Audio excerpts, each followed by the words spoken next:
In the immediate aftermath of a seismic victory, the natural inclination is towards unbridled euphoria. Yet for teams with championship aspirations, such moments are not destinations but rather crucial waypoints on a longer, more arduous pilgrimage.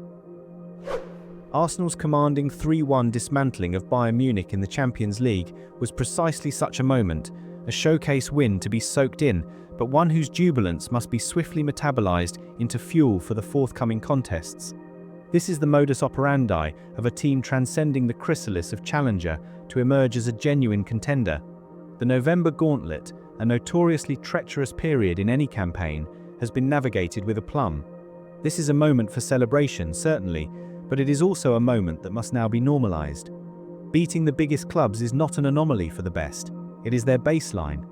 The post-match analysis, both internal and external, focuses less on the shock of the result and more on the mechanics of its execution. The self-belief and assurance radiating from the Emirates turf was palpable, yet the celebrations remained calculated, tempered by the relentless reality of the upcoming schedule. This triumph over Bayern was more than a result. It was an exhibition for the tactical enthusiast, a confirmation of the grinding, meticulous labor undertaken by Mikel Arteta and his charges.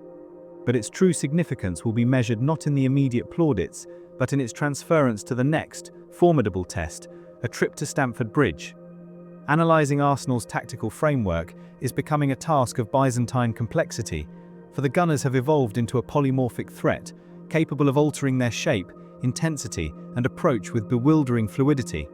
They can dominate possession against a low block, engage in a frantic pressing duel with man markers, or, as witnessed against Bayern, strategically seed the ball to set a devastating trap. Understanding how they achieve this requires a deeper dissection of the Bavarian blueprint, a performance that serves as the perfect preamble to the psychological and tactical crucible that awaits them on. The question is no longer if they can compete, but how they are managing to dominate in such a multifaceted manner. The pre-match narrative, a tantalizing duel billed as the world's best defense, Arsenal, against the world's most potent attack, Bayern, was turned on its head. In a fascinating strategic inversion, Arsenal, the side renowned for its possession-based control, began by consciously ceding the ball. Both sides started with a mutual, cautious respect, but it was the home side's willingness to surrender possession that was the most telling early gambit.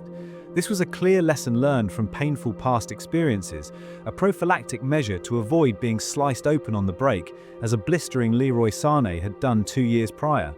Bayern, with their superb lateral interchanges and positional rotations, were deliberately trying to suck Arsenal's press forward, creating pockets of space to exploit in behind, the very mechanism that allowed Leon Goretzka to unlock them in their last encounter.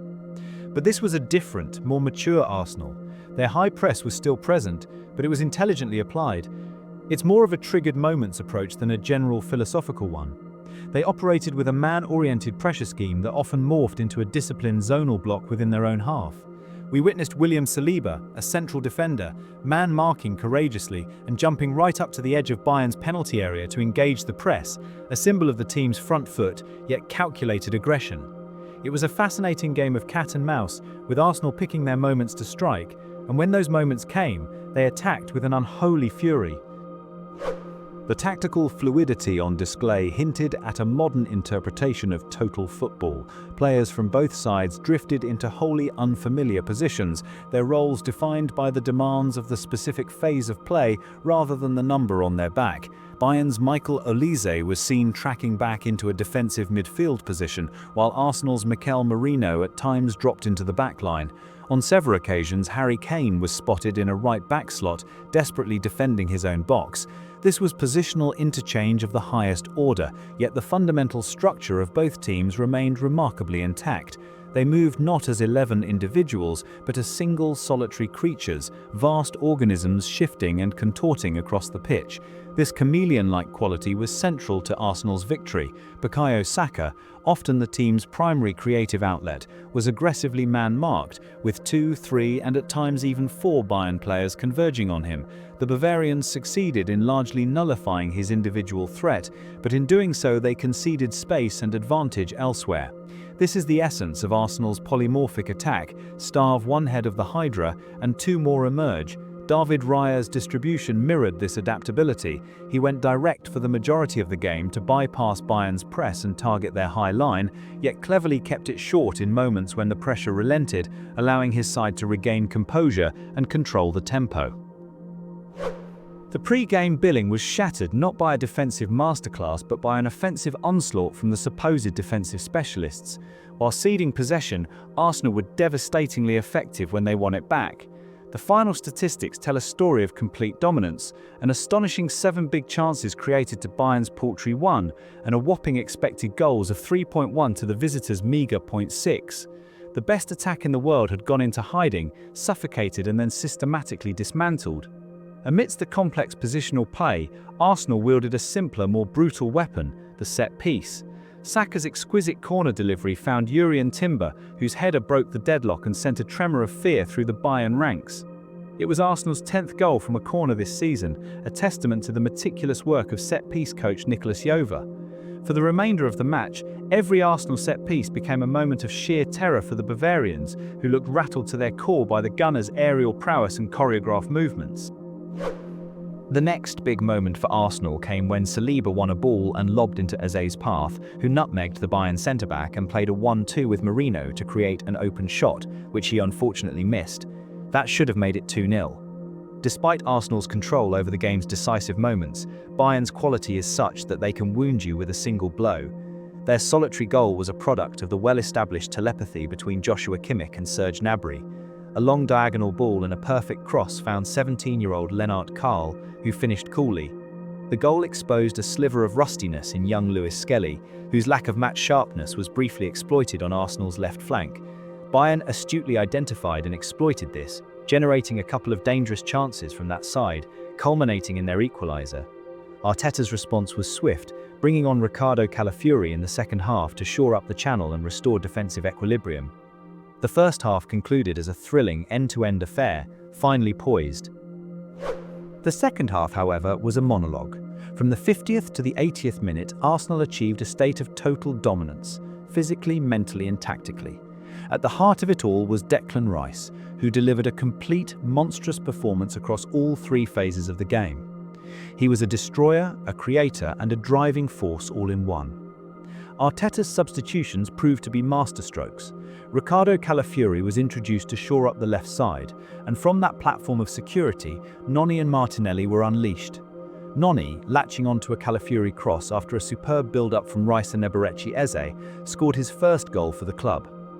Minutes later, Martinelli sealed the win, rounding a stranded Manuel Neuer far from his goal to slot into an empty net.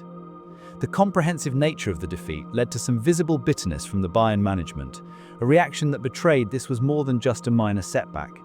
For Arsenal, however, it was another box ticked. The performance was a testament to the whole squad. Mikel Merino, operating as a fluid false 9, was superb, ensuring the absent Victor Gyökeres was not missed. Eze was the moments guy, providing the spark of ingenuity. Martin Zubimendi demonstrated skills far beyond that of a mere deep-lying orchestrator. And Jurriën Timber is, simply put, playing at a world-class level.